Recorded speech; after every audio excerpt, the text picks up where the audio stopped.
बात जब इंसान के जीवन में एक इंसान की इम्पोर्टेंस की होती है, तब एक इंसान उसे प्यार का नाम देता है। तब एक इंसान कहता है कि हाँ, मैं उससे प्यार करता हूँ क्योंकि वो मेरे लिए इम्पोर्टेंट है।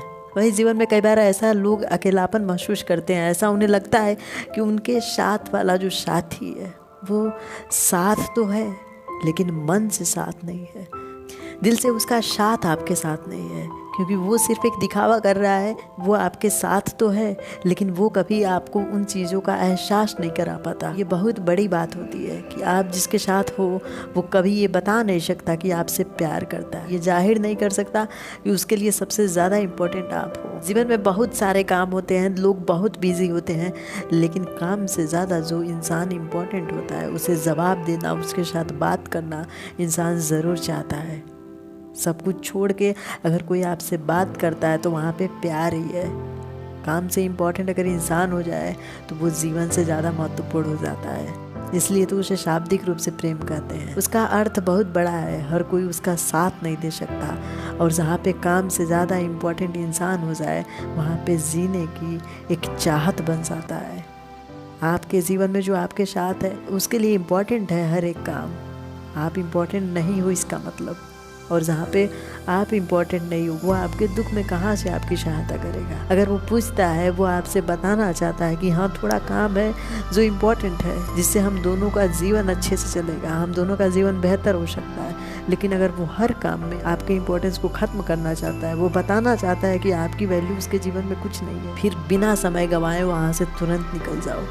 क्योंकि उस इंसान के जीवन में हो यानी खुद को गड्ढे में गिराना, खुद को अपमानित करना, खुद के सेल्फ रिस्पेक्ट को हमेशा के लिए समाप्त करना। क्योंकि जो इंसान आपकी वैल्यू नहीं जानता, जो इंसान जानता ही नहीं कि आपके जीवन में उसका होना कितना महत्वपूर्ण बात है, वो आपके हर एक त्याग को नहीं समझता, फिर वो इंसान आपको कहाँ से समझेगा, वो इंसान आपके सुख दुख में कहाँ से साथ देगा। इसी साथ के लिए तो एक इंसान का साथ ढूंढता है और वही साथ शाब्दिक रूप से प्रेम होता है। लेकिन अगर वो इंसान आपका साथ न दे, वो आपकी मदद न करना चाहे, कदम से कदम मिला के जीवन में चलना न चाहे, वो आपसे भागना चाहे, फिर वो हर एक मोड़ पे आपको धोखा देता रहेगा। उस धोखे से तो अच्छा है कि उस इंसान को आप छोड़ दो। आज थोड़ा दुख होगा, थोड़ी सी प्रॉब्लम होगी, जिस इंसान के लिए आपने इतने सपने देखे थे उस इंसान को आपने अपने जीवन से निकाल दिया।